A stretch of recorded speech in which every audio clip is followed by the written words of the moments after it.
പ്രിയമുള്ളവരെ, ഞാൻ ഹരീഷ് ആർ നമ്പൂതിരിപ്പാട്. ഇന്ന് ലോക പുകയില വിരുദ്ധ ദിനം. ഒരു കഥ കേൾക്കൂ. സമ്പാദ്യം.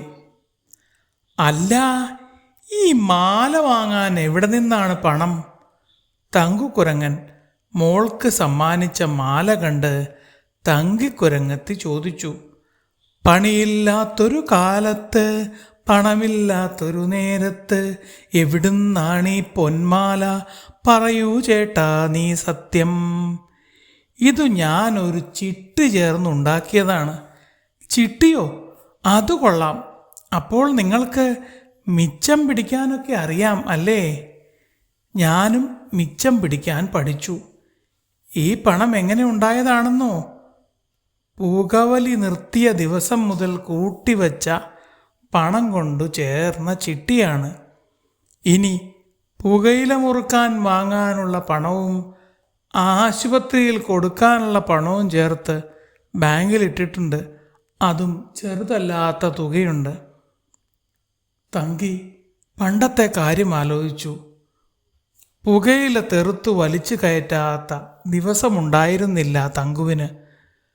പുകയില കൂട്ടി മുറുക്കി താമസ സ്ഥലത്തിന് 4 ചുറ്റും തുപ്പി വൃത്തികേടാക്കും.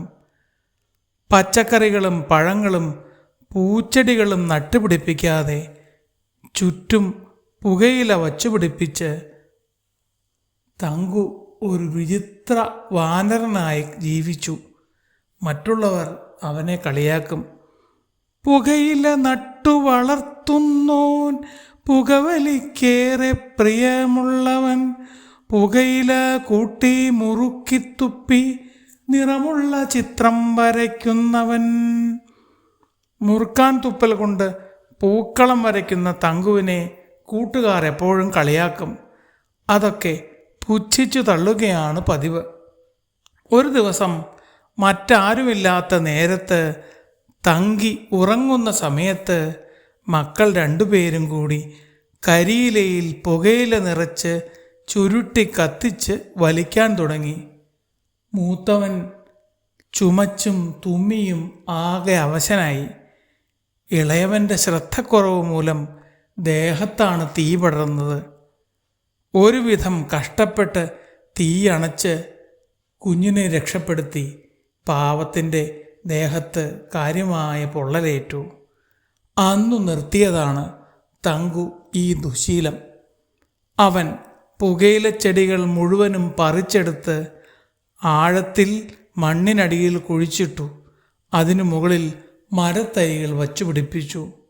ഇന്നിപ്പോൾ ആ മരങ്ങൾ വളർന്ന് കുഞ്ഞുങ്ങൾക്ക് തൂങ്ങിയാടാൻ പാകത്തിന് വലിപ്പമായി. ആട്ടവും പാട്ടും കളികളും തിരിച്ചു വന്നു. തങ്കുവിൻ്റെ കുടുംബത്തിൽ സമ്പാദ്യവും സമാധാനവും വിരുന്നു വന്നു.